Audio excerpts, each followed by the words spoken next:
La décision est plus puissante que l'argent. Celui qui décide arrive au sommet. Même en rampant, il arrive au sommet. Voilà pourquoi ce matin, je sens quelque chose dans mon esprit, que ça soit prophétique pour celui qui est là. Je dis à quelqu'un, voilà pourquoi, pour arriver au sommet, n'attends pas dépendre des hommes qui vont te pousser. Si personne ne te pousse, décide de ramper. S'il n'y a pas moyen de ramper, décide de rouler. Mais arrive au sommet même seul. Je prophétise au nom de Jésus, arrive au sommet même seul. De toutes les manières, le sommet n'a pas de place pour deux personnes. N'attends pas quelqu'un pour arriver au sommet. Pour atteindre tes objectifs, même seul arrive. La décision est plus forte que tout. Prends la décision d'atteindre tes objectifs. Ceux qui vont t'accompagner seront là. Ceux qui ne veulent pas, ils peuvent rester. Mais ta décision va t'amener. Laisse-moi le dire à une âme sensible, parce qu'il y a des âmes lourdes, vous savez. Il y a des âmes incapables de saisir les grâces. Je dis à une âme sensible, la décision est l'arme la plus puissante du monde. Quand une personne est décidée, regarde ce qui se passe. Regarde ces femmes, sans vouloir les juger, mais ces femmes capables de porter des bombes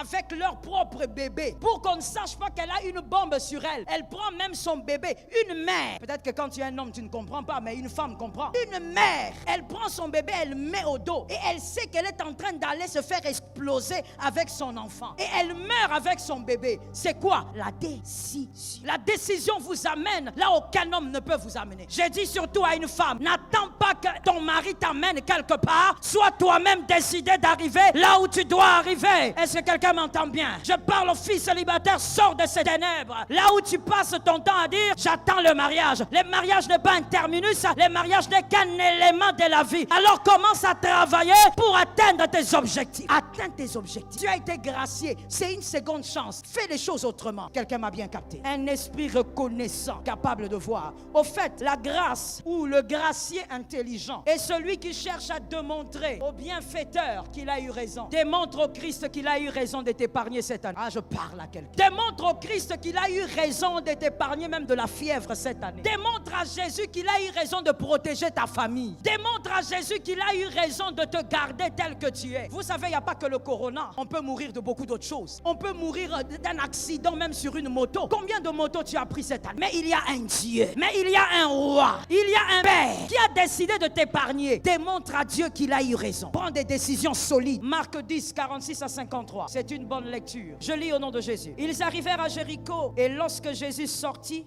avec ses disciples et une grande foule, les fils de Timée, Bartimée, mendiant aveugle, étaient assis au bord du chemin. Il entendit que c'était Jésus de Nazareth et il se mit à crier, fils de David, Jésus, aie pitié de moi. Plusieurs le reprenaient pour le faire taire, mais il criait beaucoup plus fort, fils de David, aie pitié de moi. Jésus s'arrêta et dit, appelez-le. Ils appelèrent l'aveugle en lui disant, prends courage, lève-toi, il t'appelle. Je dis à quelqu'un, fais attention avec la foule. Quand la foule n'est pas avec toi, avance quand même. Quand la foule n'est pas d'accord, avance quand même. Si c'est Jésus que tu cherches, avance quand même. Ils finiront par te donner raison. 50, verset 50. L'aveugle jeta son manteau et se levant d'un bond vint vers Jésus. C'est jusqu'au verset 53. Jésus, prenant la parole, lui dit, que veux-tu que je te fasse? Rabouni, lui répondit l'aveugle, que je recouvre, c'est tout ce qu'il demande. Aussitôt, il recouvra la vue et suivit Jésus dans le chemin. L'Éternel bénisse sa parole. Qui a dit Amen. Regardez le verset 50. La Bible dit, lorsque Jésus l'appelle, Bartimée, il se lève d'un bond. C'est-à-dire, Bartimée se lève sans hésitation. Se lever d'un bond, c'est se lever du coup, sans hésitation. Jésus t'a gracié. Écoute, n'hésite plus maintenant. Ne fais plus les choses avec hésitation. Je veux parler à quelqu'un qui m'entend. Ne sers pas Dieu avec hésitation. N'aime pas les choses de Dieu avec hésitation. D'un bond, il s'est levé. Pourquoi? Parce que c'était Jésus qui appelait. Lorsqu'on décide de suivre Jésus, on ne fait pas les choses avec doute et hésitation. Il ne faut pas qu'il y ait quelqu'un pour te pousser pour ça. Et toujours au verset 50, on dit, il jette son manteau. Bartimée jette son manteau qu'il utilisait pour protéger son corps contre le froid. Mais Bartimée, comment jettes-tu le manteau alors que tu n'as pas encore vu? Bartimée, comment es-tu sûr que là où tu vas, ça va marcher? Bartimée, mais comment tu abandonnes les choses qui t'ont aidé dans ta cécité alors que tu n'as pas encore vu? Quand Jésus t'appelle, c'est déjà une grâce consommée. Ah, ça tombe sur celui qui a entendu là. Il y a des gens qui n'entendent pas. Je disais, quand Jésus t'appelle, c'est déjà une grâce consommée.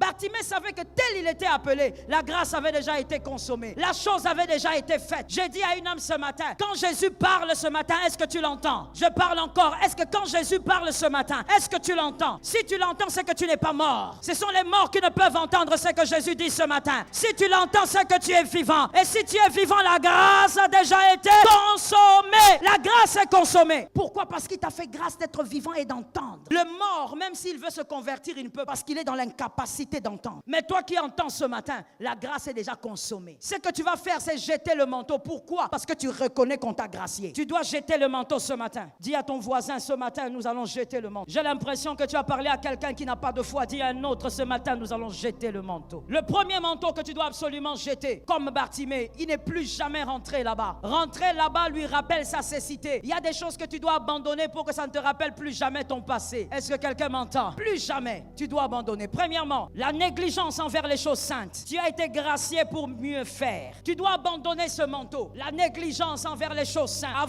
Avant le déconfinement, tu vivais d'une certaine manière. Mais maintenant, prends de nouvelles résolutions. Tu dois décider de bien faire et de respecter les choses saintes. Attention à une chose. Que quelqu'un me dise attention. Que quelqu'un me dise attention. Attention à ceci. Attention avec ce zèle que vous avez. Beaucoup de zèle que vous avez pour chercher le confort, pour chercher l'argent. Mais très peu de zèle pour celui qui vous donne la vie. Vous avez beaucoup de zèle pour le matériel, mais très peu pour celui qui vous donne la vie. Quelqu'un d'équilibré et d'intelligent sait qu'il ne peut pas avoir plus de zèle pour le matériel que pour le donneur de vie. Si vous cherchez le matériel, c'est parce qu'il y a eu un donneur de vie. Si celui-là vous arrache la vie, les morts ne cherchent pas le matériel. Le lit le plus confortable d'un mort, c'est sa tombe. Le mort ne cherche pas des vêtements. Même quand vous l'habillez, les asticots vont passer. Même si vous dépensez $2000 pour ça. Les morts n'ont pas besoin même de la chair, parce que les asticots vont se nourrir. Est-ce que vous comprenez? Est-ce que vous réalisez que certaines personnes que vous avez appelées honorables, respectables, comme vous voulez,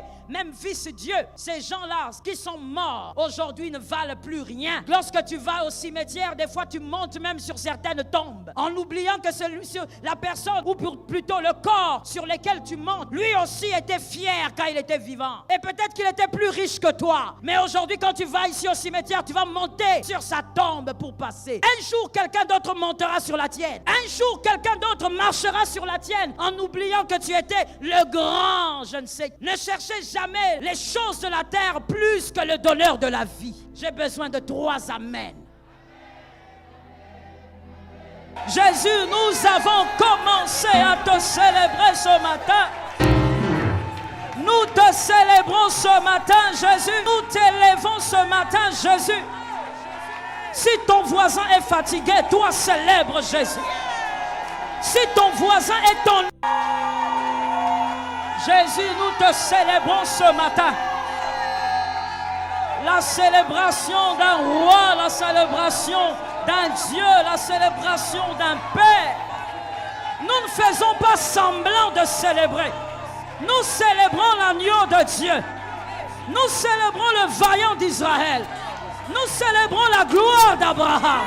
Oui, et toi célèbre Jésus. Nous te célébrons ce matin. Jésus, tu peux lever légèrement tes mains et commencer à élever l'agneau de Dieu. Élève celui qui mérite d'être élevé. Nous célébrons la puissance de Jacob. Nous célébrons la fierté de Salomon. Nous célébrons Jésus de Nazareth. Alléluia. Jésus, celui qui nous a fait grâce ce matin, celui qui nous a permis d'être là ce matin, le maître fidèle, celui qui mérite d'être élevé au-dessus. Alléluia. Nous célébrons le roi. Nous célébrons celui qui est fidèle. Il mérite d'être élevé sans forcing. Rabo Shakayama. Robo Sakayama. Rababa Shakayama. Alléluia. Saint-Esprit. Rebo Sakayama Bosa. Tu mérites d'être élevé, l'agneau de Dieu. Y a-t-il un seul qui soit comme toi, Jésus? Tu mérites d'être aimé, le vaillant d'Israël. Vivra jusqu'à la fin de l'année. Elle vivra l'année prochaine. Elle vivra d'autres années. Cette onction la sécurise. Que cette onction la couvre totalement. Et que le mal soit loin de sa vie. Je déclare qu'elle a... de Jésus. Et je déclare qu'elle finira ses études. Elle se mariera. Au nom puissant de Jésus-Christ. Tout ce qu'on a voulu faire contre elle, nous la neutralisons au nom. Elle accomplira ses projets. Elle réalisera ses rêves. La main de Dieu est sur elle. Julie vivra.